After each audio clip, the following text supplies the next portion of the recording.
चलिए तो अब हम लोग स्टार्ट करते हैं कौन सा चैप्टर। तो ये रहा हम लोग के पास मैनेजमेंट ऑफ वर्किंग कैपिटल। तो हम लोग management of working capital start करते हैं। तो देखिए हम लोग इस चैप्टर में क्या देखने वाले, फाइनेंशियल मैनेजमेंट में क्या होता है, एक ये भी काम होता है कि हम लोग को मैनेज करना होता है किस चीज़ को, तो यहाँ पे वर्किंग कैपिटल को हम लोग को मैनेज करना होता है। ठीक है, तो चलिए मैं आप लोग को बता देता हूँ बैलेंस शीट के हिसाब से कि किस तरह से हम लोग मैनेज करते हैं वर्किंग कैपिटल को। तो ये देखिए, ये हम लोग के पास क्या है, बैलेंस शीट है। ये रहा हम लोग के पास बैलेंस शीट। अब इस बैलेंस शीट में हम लोग के पास क्या होता है, तो एक होता है हम लोग के पास फिक्स एसेट होता है, ठीक है। दूसरा हम लोग के पास क्या होता है, तो यहाँ पे करेंट एसेट। करेंट एसेट में क्या क्या होता है, तो सबसे पहले हम लोग के पास हो गया इन्वेंट्री हो गया, फिर हम लोग के पास क्या हो गया, डेटर हो गया, फिर हम लोग के पास क्या हो गया, प्रीपेड एक्सपेंस। इसके बाद हम लोग के पास क्या हो जाता है, तो यहाँ पे कैश एंड कैश इक्विवेलेंट। तो इस तरह से हम लोग के पास क्या हो गया, तो यहाँ पे करंट एसेट। तो करंट एसेट समझने में तो कोई प्रॉब्लम नहीं है ना, करंट एसेट तो ये हम लोग के पास हो गया। देखिए बैलेंस शीट का हम लोग के पास क्या होता है, एसेट साइड में सबसे पहले फिक्स एसेट होता है, उसके नीचे हम लोग के पास क्या हो गया, करंट एसेट हो गया। अब जब हम लोग लेफ्ट साइड में जाएंगे तो हम लोग के पास लेफ्ट साइड में क्या होता है, तो कैपिटल होता है। अब कैपिटल के नीचे जो हम लोग के पास होता है क्या होता है, non current liability. Non current liability, यहाँ तक में तो कोई प्रॉब्लम नहीं है। और उसके बाद हम लोग के पास होता है क्या होता है, करेंट लाइबिलिटी। अब इस करेंट लाइबिलिटी में हम लोग के पास क्या क्या आता है, तो सबसे पहले हम लोग के पास आ गया क्रेडिटर आ गया, बिल्स पेबल आ गया, आउटस्टैंडिंग एक्सपेंस आ गया। तो ये सब हम लोग के पास क्या हो गया, तो ये हम लोग के पास हो गया करेंट लाइबिलिटी। अब working management of working capital में हम लोग क्या देखने वाले हैं, तो मैनेजमेंट ऑफ वर्किंग कैपिटल में हम लोग मेनली देखने वाले हैं कि ये जो हम लोग के पास क्या है, करेंट एसेट साइड का प्लस में करेंट लाइबिलिटी साइड का, इससे हम लोग को किस तरह से मैनेज करना है। जो करंट एसेट हो गया, करंट लाइबिलिटी हो गया, इसको हम लोग को किस तरह से मैनेज करना है, ये हम लोग मेनली इस चैप्टर में देखने वाले हैं। तो देखिए आप लोग को दो टर्म यहाँ पे आएगा। देखिए ये सब जो होता है ना, जो मैं यहाँ पे वर्किंग लिख रहा हूँ, ये सब यहाँ सब में, तो आप लोग को क्या करना है, सिंपली स्टडी मटेरियल ही यूज़ करना है। उसी में आप लोग देख लीजिए कि कहाँ पे स्पेस है, वहाँ पे आप लोग लिख सकते हैं, ठीक है। बाकी 5 से 10 पेज यूज़ होगा, बहुत मैक्सिमम हो जाए तो कितना हो जाए, 20 पेज यूज हो जाएगा जो यूज़फुल होगा, ठीक है। तो नोट्स के लिए उससे ज़्यादा नोट्स यहाँ पे नहीं बनने वाला है, उससे ज़्यादा आप क्या ही करोगे जान के। जो रिलेवेंट नोट होगा वो मैं आप लोग को यहाँ पे लिखा दूंगा, जैसे ये सब हो गया रिलेवेंट। इससे आप लोग को समझ में आएगा कि चैप्टर किस तरह से यहाँ पे हम लोग को पढ़ना है। प्लस में जो भी सम से रिलेटेड जो भी कॉन्सेप्ट होगा, तो उसके लिए भी मैं वहीं पे जो जिस सम से रिलेटेड कॉन्सेप्ट होगा उसके जस्ट ऊपर में मैं वहाँ पे रख दूंगा, ठीक है। तो यहाँ तक भी कोई प्रॉब्लम नहीं है। अभी तक में हम लोग क्या देखें कि बैलेंस शीट में हम लोग के पास फिक्स एसेट होता है, करंट एसेट होता है, करंट एसेट में इन्वेंट्री हो गया, डेटर हो गया, प्रीपेड एक्सपेंस हो गया, कैश एंड कैश इक्विवेलेंट हो गया। फिर हम लोग के पास करंट लाइबिलिटी में क्रेडिटर हो गया, बिल्स पेबल हो गया, अदर एक्सपेंस हो गया। तो ये हम लोग के पास हो गया करंट लाइबिलिटी प्लस में करंट एसेट। इस दोनों के बारे में जो हम लोग पढ़ेंगे वो क्या हो जाएगा, तो ये हम लोग के पास इस चैप्टर में देखने वाले वर्किंग कैपिटल मैनेजमेंट चैप्टर में, ठीक है। अब यहाँ पे दो टर्म यूज होता है। एक सबसे पहले जो हम लोग के पास है वो क्या है, तो यहाँ पे लिख देता हूँ, ग्रॉस वर्किंग कैपिटल। एक हम लोग के पास होता है नेट वर्किंग कैपिटल। ये सब आप लिखते चलना, तो बाद में काम आएगा, ठीक है। एक हम लोग के पास होता है ग्रॉस वर्किंग कैपिटल, दूसरा हम लोग के पास क्या होता है, net working capital.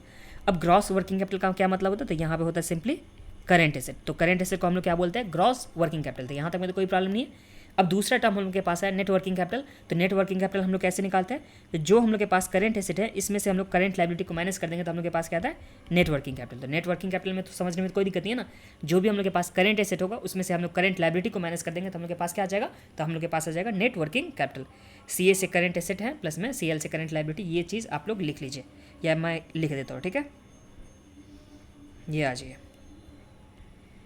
Current assets, इसमें से हम लोग माइनस करेंगे करंट लाइबिलिटी, तो हम लोग के पास क्या आ गया, तो ये हम लोग के पास आ गया नेट वर्किंग कैपिटल, ठीक है। तो यहाँ तक में तो कोई प्रॉब्लम नहीं है। तो ये सबसे पहले आप लोग समझ गए कि चैप्टर हम लोग को क्यों पढ़ना है। अब आगे आ जाइए आप लोग, डायरेक्ट सम्स में हम लोग चलेंगे। सम से रिलेटेड पहले कॉन्सेप्ट देखते हैं, उसके बाद हम लोग यहाँ पे सम्स में आ जाएंगे जो एग्जाम में आ सकता है, ठीक है।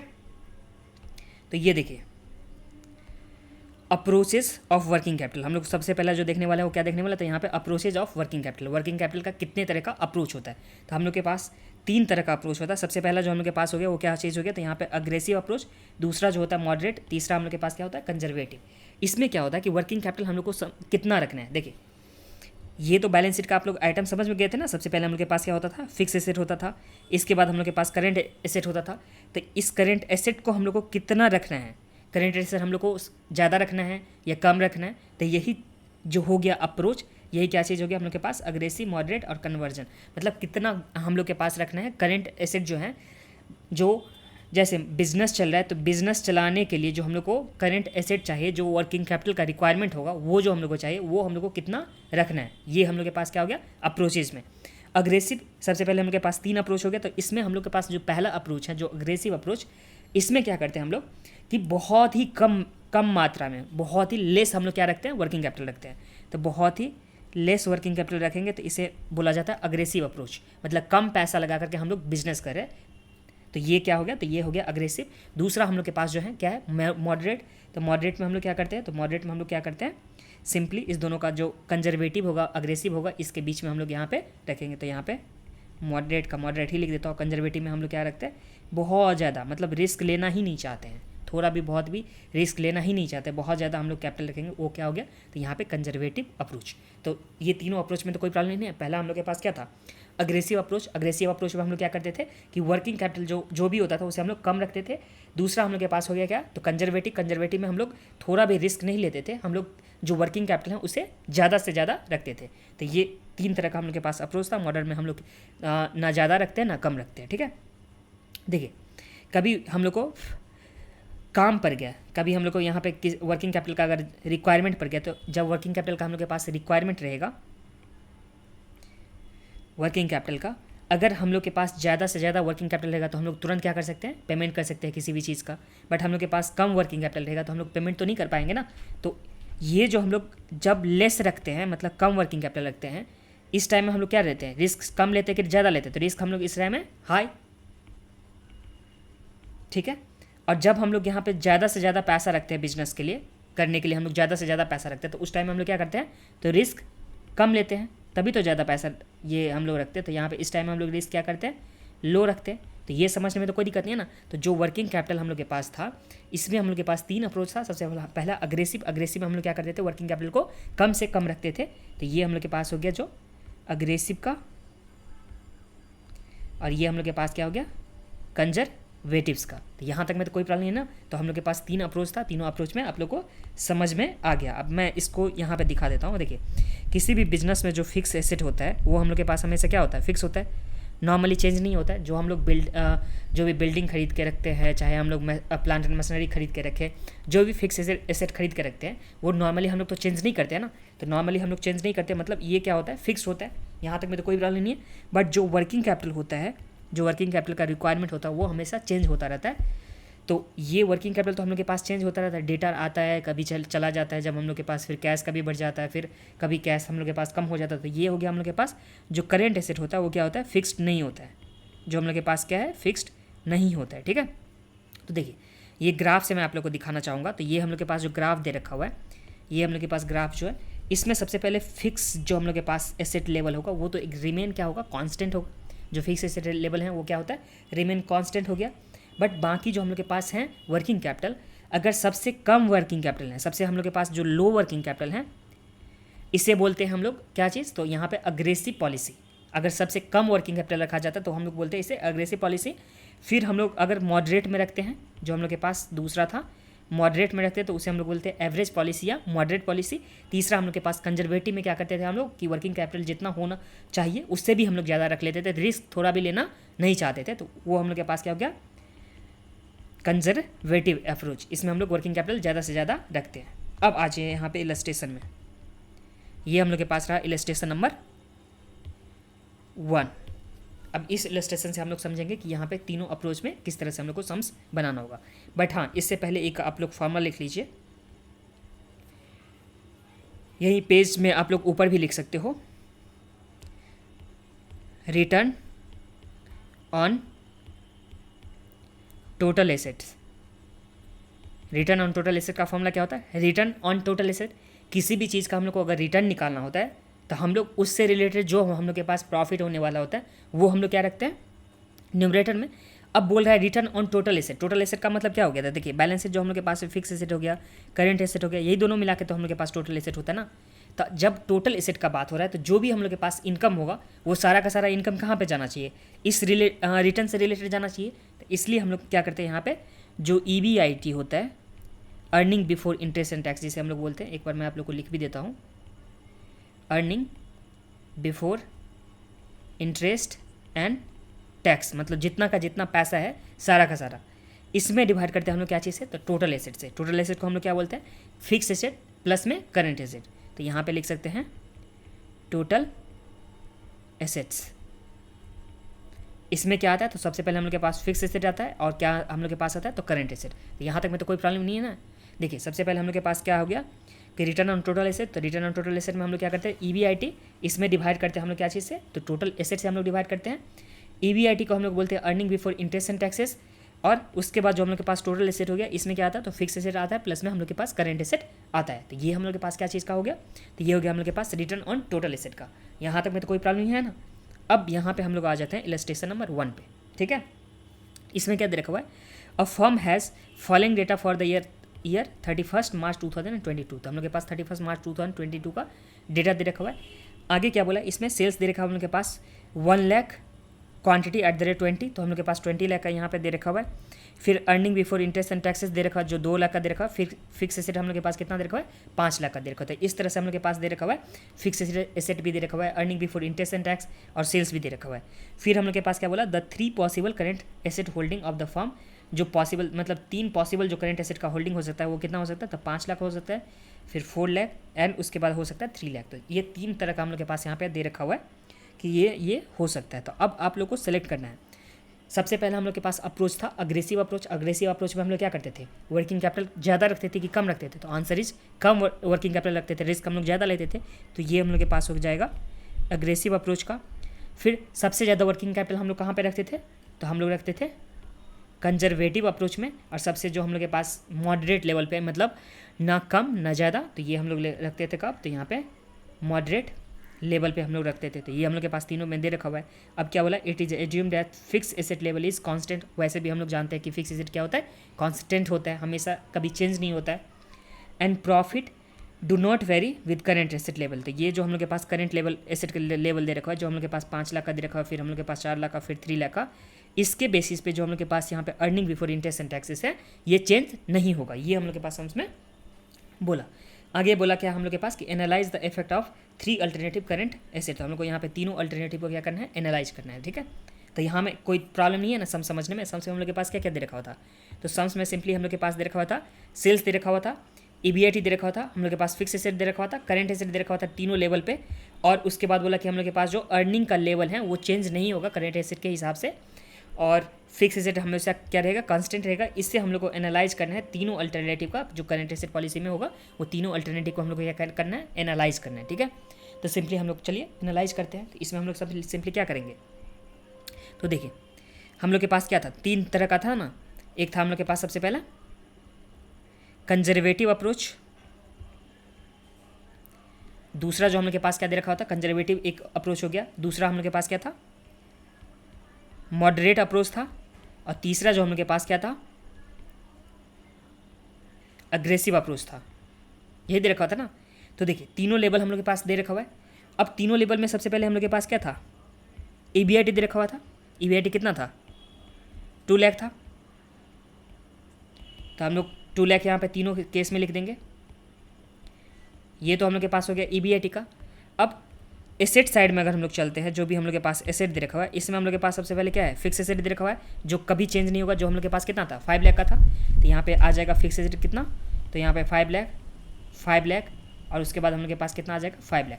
तो तीनों ही लेवल का हम लोग के पास फिक्स एसेट भी दे रखा होता। तीसरा हम लोग के पास आ जाएगा करेंट एसेट, जो हम लोग के पास कितना दे रखा होता, कंजर्वेटिव, मतलब ज़्यादा पैसा हम लोग रखते हैं। फिर हम लोग के पास मॉडरेट लेवल में था, तो यहाँ पे 4 लाख आ जाएगा। और तीसरा लेवल जो हम लोग के पास था 3 लाख का, जो था अग्रेसिव लेवल में, तो यहाँ पे 3 लाख आ जाएगा। अगर हम लोग टोटल करेंगे, इस तीनों का टोटल अगर हम लोग करते हैं, तीनों का क्यों करेंगे, दोनों का टोटल करेंगे, तो हम लोग के पास क्या आ जाएगा, टोटल एसेट तो आ जाएगा ना। तो ये हम लोग के पास टोटल एसेट कितना आ गया, तो 5 + 5 कितना आ गया, 10 लाख का। यहाँ 9 लाख का। और यहाँ कितना आ गया हम लोग के पास, 8 लाख का। तो इस तरह से हम लोग के पास क्या आ गया, तीनों का टोटल एसेट आ गया। तो यहाँ तक समझने में तो कोई दिक्कत नहीं है। EBIT दे रखा हुआ है, फिक्स एसेट दे रखा हुआ है, करंट एसेट दे रखा हुआ है, तो हम लोग के पास क्या आ गया, टोटल एसेट आ गया। अब जो हम लोग एक फॉर्मूला देखे थे, जिस फॉर्मूला का नाम क्या था कि रिटर्न ऑन टोटल एसेट, अगर हम लोग रिटर्न ऑन टोटल एसेट निकालेंगे तो हम लोग कैसे निकाल सकते हैं, तो यहाँ पे अगर निकालें है रिटर्न ऑन टोटल एसेट्स, तो हम लोग के पास फॉर्मूला क्या था, तो जो EBIT था इसमें हम लोग टोटल एसेट से क्या करते थे, डिवाइड करते थे। तो जो हम लोग के पास दे रखा हुआ है EBIT, इसे हम लोग क्या मान लेते हैं इस केस में, तो चलिए इसे हम लोग मान लेते हैं A, और जो टोटल एसेट है उसे हम लोग मान लेते हैं B, तो हम लोग A/B कर सकते हैं। तो सिंपली हम लोग के पास क्या आ जाएगा, तो रिटर्न ऑन टोटल एसेट। तो चलिए करते हैं हम लोग। तो देखिए पहला केस में कितना हो जाएगा, तो 2 लाख, इसमें डिवाइड करेंगे हम लोग कितना से, टोटल एसेट से 10 लाख से, तो यहाँ पे 2 लाख डिवाइड बाई 10 लाख करेंगे तो हम लोग के पास कितना आ जाएगा, इंटू 100, तो हम लोग के पास आ जाएगा इस केस में 20%। दूसरा केस हम लोग चलते हैं, तो दूसरा केस में हम लोग के पास कितना दे रखा होता, तो 2 लाख का दे रखा हुआ है, और इसका टोटल एसेट कितना, तो 9 लाख का, तो 2/9 कीजिए, तो यहाँ पर 2/9 करेंगे तो हम लोग के पास कितना आ गया, तो ये आ गया 22.22%। आप लोग 4 डिजिट में भी लिख सकते हैं, मतलब 22.2222 लिख सकते हैं, तो इसमें कोई प्रॉब्लम नहीं है। या तो 2 डिजिट लिखिए या 4 डिजिट, दोनों में से आप लोग कोई भी लिख सकते हैं, 2 या 4 डिजिट में से दोनों में से कुछ भी लिख सकते हैं। तो ये हो गया।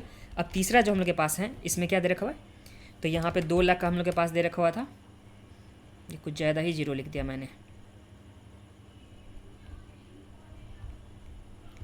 2 लाख का था हम लोग के पास, क्या था EBIT, और 8 लाख का हम लोग के पास था टोटल एसेट। तो इस केस में हम लोग के पास कितना आ गया, तो यहाँ पे 25%, तो 25%। तो ये हम लोग के पास तीनों ही केस में क्या आ गया, रिटर्न ऑन टोटल एसेट। तो रिटर्न ऑन टोटल एसेट हम लोग के पास, रिटर्न ऑन टोटल एसेट हम लोग के पास सबसे ज़्यादा किस में, कौन से अप्रोच में है, तो सबसे ज़्यादा जो हम लोग के पास अप्रोच में है वो क्या है, तो यहाँ पे अग्रेसिव अप्रोच में सबसे ज़्यादा हम लोग के पास रखा हुआ है रिटर्न ऑन टोटल एसेट। फिर जो हम लोग के पास मॉडरेट लेवल में है उसमें कितना है, 22%। फिर उसके बाद हम लोग के पास कंजर्वेटिव में कितना है, 20%। मतलब क्या, इसका मतलब क्या हुआ कि जब हम लोग वर्किंग कैपिटल कम रखें, दैट इज़ अग्रेसिव अप्रोच में, तो उसमें हम लोग के पास रिटर्न ऑन टोटल एसेट क्या हो गया, ज़्यादा से ज़्यादा हो गया। तो समझ में, इससे आप लोग क्या कंक्लूजन ले सकते हो कि जहाँ पे हम लोग के पास क्या था, जहाँ पे सबसे कम हम लोग के पास वर्किंग कैपिटल था, वहाँ सबसे ज़्यादा हम लोग के पास क्या चीज़ आ गया, तो रिटर्न ऑन टोटल एसेट आ गया। फिर जहाँ पे हम लोग के पास मॉडरेट में था तो उससे यहाँ पे कम आया, जहाँ कंजर्वेटिव, जहाँ पे हम लोग ज़्यादा से ज़्यादा पैसा रखते हैं तो वहाँ पे रिटर्न हम लोग के पास क्या हो गया, कम हो गया। तो पहला आप लोग यहाँ पे लगा सकते हो ना, एनालिसिस कर सकते हो ना कि सबसे ज़्यादा यहाँ पे कब है, जब हम लोग यहाँ पे अग्रेसिव अप्रोच रखते हैं तो हम लोग के पास सबसे ज़्यादा रिटर्न मिला। फिर जब हम लोग कंजर्वेटिव रखे तो हम लोग के पास सबसे कम यहाँ पे रिटर्न मिल गया। ठीक है, तो ये हो गया हम लोग के पास। अब इसी में हम लोग क्या कर सकते हैं, एक और चीज़ ले सकते हैं, जो हम लोग के पास क्या होता है, लिक्विडिटी रेशियो, या इसे हम लोग बोल सकते हैं current asset by fix asset, कि करेंट एसेट कितना है as compare to fix asset. तो फर्स्ट केस में अगर देखेंगे तो यहाँ पे 5/5 करेंगे तो हम लोग के पास कितना आ जाएगा, तो इसका रेशियो कितना आ गया, 1 आ गया। दूसरे में करेंगे अगर हम लोग 4/5 करेंगे तो हम लोग के पास कितना आ गया, तो यहाँ पे 4/5 करेंगे तो हम लोग के पास आ जाएगा 0.8 आ गया। और तीसरा जो हम लोग के पास है उसमें 3/5 हम लोग करते हैं तो यहाँ कितना आ जाएगा, 3/5 करेंगे तो हम लोग के पास 0.60। तो ये समझने में तो कोई दिक्कत नहीं है। एक चीज़ यहाँ पे लिक्विडिटी, मतलब हम लोग एक चीज़ यहाँ देख लीजिए आप लोग कि जो लिक्विडिटी होता है क्या होता है, लिक्विडिटी में हम लोग current asset by fix asset करके देखते हैं कि कितना हम लोग के पास लिक्विडिटी है। तो लिक्विडिटी में क्या होता है कि जितना ज़्यादा से ज़्यादा लिक्विडिटी रहता है उतना अच्छा माना जाता है, उतना कम रिस्क होता है। यहाँ पे क्या होता है कि लेस रिस्क होता है, जहाँ ज़्यादा से ज़्यादा अगर क्या होगा, लिक्विडिटी अगर ज़्यादा रहता है तो यहाँ पे हम लोग के पास रिस्क क्या रहता है, रिस्क कम रहता है। जहाँ सबसे कम हो गया वहाँ पे हम लोग के पास रिस्क क्या रहेगा, तो रिस्क यहाँ पे हाई रहेगा। तो ये समझने में तो कोई दिक्कत नहीं है। तो आप लोग क्या कंक्लूड कर सकते हो कि जहाँ पे हम लोग रिस्क सबसे ज़्यादा लिए हैं वहाँ पे हम लोग को सबसे ज़्यादा रिटर्न भी मिला है। वैसे भी अगर आप लोग जहाँ पे भी रिस्क ज़्यादा लेते हो तो अब क्या होता है, तो रिटर्न ज़्यादा से ज़्यादा मिलता है। फिर जहाँ पे आप लोग रिस्क क्या कर रहे हो, कम ले रहे हो, तो वहाँ पे रिटर्न क्या हो जा रहा है, सबसे कम हो जा रहा है। तो ये इसी को यहाँ पे लिखा हुआ है। चलिए मैं आप लोग को दिखा देता हूँ स्टडी मटेरियल का सॉल्यूशन भी। सबसे पहले हम लोग के पास था कंजर्वेटिव, फिर मॉडरेट, उसके बाद अग्रेसिव। कंजर्वेटिव में मैं फिर से बता देता हूँ, कंजर्वेटिव में हम लोग क्या करते हैं कि वर्किंग कैपिटल ज़्यादा से ज़्यादा रखते हैं। ठीक है, वर्किंग कैपिटल ज़्यादा से ज़्यादा रखते हैं, जिससे हम लोग के पास क्या हो जाता है, रिस्क कम से कम हो जाता है। फिर अग्रेसिव में हम लोग क्या होता है, तो यहाँ पे सबसे ज़्यादा से ज़्यादा हम लोग क्या रखते हैं, अग्रेसिव में जो हम लोग के पास होता है वो हम लोग कम से कम वर्किंग कैपिटल रखते हैं। अग्रेसिव हम लोग यहाँ पे कम से कम वर्किंग कैपिटल रखते हैं, जिससे हम लोग के पास क्या हो जाता है, रिस्क का क्या होता है, हाई हो जाता है। तो जब रिस्क हाई होगा तो हम लोग के पास रिटर्न भी क्या हो जाएगा, हाई। जब रिस्क कम रहेगा तो यहाँ पे रिटर्न भी हम लोग के पास क्या हो जाएगा, कम हो जाएगा। तो इसी के साथ ये सम्स हम लोग का यहाँ पे कंप्लीट हो गया। बस एक बार आप लोग इसको रीड कर लीजिए। इसमें क्या लिखा हुआ है, तो जहाँ पे हम लोग के पास रिस्क ज़्यादा ले रहे हैं हम लोग, तो वहाँ पे हम लोग के पास रिटर्न भी ज़्यादा मिल रहा है। जहाँ पे हम लोग रिस्क कम ले रहे हैं तो वहाँ पे हम लोग क्या, वहाँ का रिटर्न भी हम लोग के पास क्या हो जा रहा है, कम हो जा रहा है। इसी के साथ ये सम्स हम लोग का कंप्लीट हो गया।